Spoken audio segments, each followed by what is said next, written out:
Hi everybody, Dan Illman, Matt Bernier. The Thanksgiving Day feature race at Del Mar is the Grade 3 Red Carpet Handicap. Let's take a look at this field. It is race number 6 at 1 3/8 on the turf for fillies and mares. It is a big field. The morning line favorite probably deserves to be the favorite, and that's the number 7, Responsible for Love, Matt, trained by Neil Drysdale. This horse made one of your horse watches on Out of the Gate after a tough trip in the Grade 1 Rodeo Drive. Yeah, unfortunately for her and the connections, she just was all sorts of bottled up in behind runners. She finally got through late down on the rail, kicked on, finished very, very well. It's a Grade 1. Initially, you just want to say, well, now she's going to get in against Lesser. This distance, not a problem. You look at the form of the Rodeo Drive. I just had a really difficult time accepting a short price on her. I think the trouble was legitimate. A hard time accepting a short price coming out of a field that's come back to do so little running. But she is back at the same distance and course of the CTT and TOC handicap, a race which she won back in August 2 starts back. Brad Free, our Southern California analyst, reports that the 9 Galileo's Song is a very doubtful starter after only running earlier this month in the Long Island handicap, and that the number 14 Lottie is still questionable for trainer Graham Motion, who also entered her against the boys later on the weekend, probably because he hated this post position. Yeah, the post certainly doesn't do any favors. Lottie is always a horse that's going to be a bit of a nibbler. Last thing you want to do is give another obstacle to try to overcome. You and I have been burned by her in the past. I don't want it. I think the 3 Evo Campo in many ways is the key to this race, because if you think you're going to get the Evo Campo that won the Possibly Perfect in 2016 at Santa Anita, the Evo Campo that won the Santa Barbara Grade 3 race earlier this year at Santa Anita, she's going to be very salty. The problem is she's been plagued by all kinds of problems with her feet after winning the Santa Barbara. Patty Gallagher had to rush to find a comeback spot, ran her against the boys on synthetic at Golden Gate last time out. I'm not sure she's going to be sharp enough off only one race where she didn't do much running. The entire sort of layout is probably less than ideal. I'm sure if they had their druthers, they'd have their more time and get her into a better situation. She did no running up on the synthetic. I don't really want to hold that against her, though. And something that it's too hard to ignore. I know it's a really small sample size. Over the past month on turf, second off the bench, Gallagher's 3 for 3 with a 560 ROI. This filly's going to take money in here.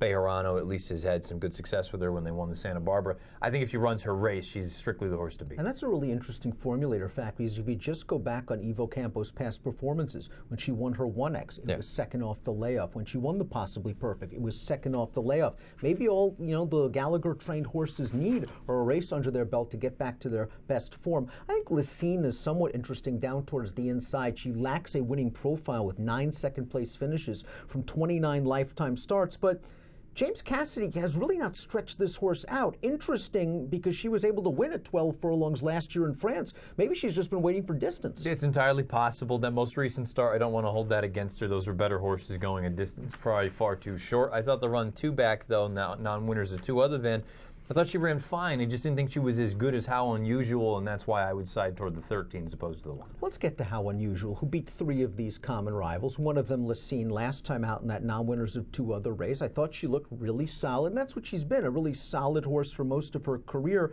Do you think she's a little bit better at Santa Anita? She's 0 for 7 lifetime at Dunmore. She's been far from embarrassed in those races, but she's yet to get over the hump, and she's a little bit new to this distance as well. I don't know that I want to go that far just yet, because go back to the end of last year, they changed barns from Tim Yachtine over here to Mike Pender, and you see the blinkers went on immediately. I know she's run at Del Mar 3 times, but one of them was in a stakes race. I wonder about the additional distance. I almost hope that this is going to be beneficial for her, and maybe this is what gets her over the hump. We've seen in the past some of these middle distance horses that they can't quite cut it against the best of the quality-wise. They get them out to a longer distance. They're just better than these horses. There were some high expectations for the number 10 Earring when she first showed up in North America under the tutelage of Tommy Proctor. Heck, she was Group 2 placed last year overseas, and she's, again, just been unable to really get a string of races going. It seems she hangs at times. Her first start in Southern California last time out, she was the beaten favorite in that How Unusual race. Are you willing to say, well, let's get her acclimated to Southern California, or have you seen enough of Earring? Yeah, I don't really love her. I just kind of feel like she's going to show up with a run. Sometimes it's good enough, sometimes not. More often than not, it's good for a minor reward. To me, that's about as far as I would go with her.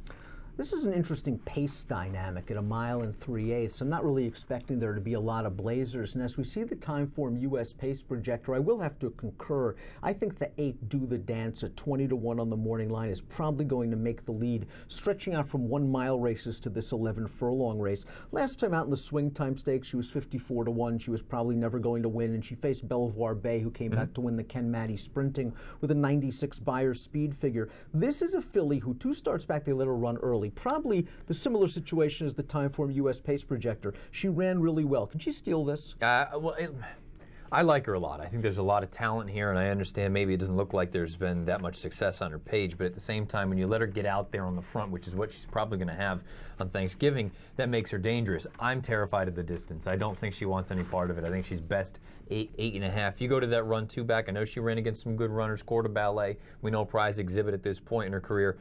I didn't like the fact that it just didn't seem like she ever could get away from those girls. And at 1 mile, if she can't get away, she's going to be able to get away here. I just don't know if she's going to have the finish late. Actually, will be a big price, however. Maybe she's the kind of horse to fool around with in exotics. And if you were playing multiple race wagers as a B or a C on a ticket maker ticket. And I think I would feel the same way about the number 6, Kiss Me Now, for Paulo Lobo. This is a multiple Group 1 winner in Brazil, and she ran okay in her North American debut. That was that CTT and TOC handicap at 11 furlongs. They ran her in the Maybe against Cambodia. She's not going to beat that horse at 74-1. They ran her in the Rodeo Drive at 49-1. She's not going to beat those horses, but she is getting class relief, and she's getting back to that 11 furlongs. She might need a little more pace than's expected. That's probably going to be an issue for her. Like you say, she doesn't get the setup that's ideal. But you brought up the South American form.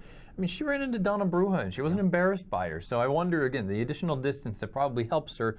I don't love her, but like you say, at a giant price, I'm not going to talk you off. Victress has good dirt form. Most of her races have come in Western Canada. She's only raced once on the turf. It was over a wet turf course in a race that featured a nice runner in Sweet Charity, who ended up being graded stakes placed. Victress is obviously going to have to improve off her recent starts. Yeah, ambitious placement, but I kind of look at it and say, where else are you going to run her now? Take a shot. Dynamic Mrs. K's 3rd in the CTT and TOC. Beaten less than a length in the morning line favorite in that race. Came back, though, finished behind Lassen, finished behind How Unusual. Yep. I'm just not sure where I see the winning race. I don't see a way that she wins this race unless something just completely absurd happens, and I don't think it's going to. Maybe it's stretching back out again, though. Those last 2 races came at shorter distances. It might just be a situation where this race, it's going to be all about the distance. I think we've just about covered everyone except for our picks and domestic vintage. A winner 2 starts back at 1 mile and then was 40-1 against Lull in the Autumn Miss.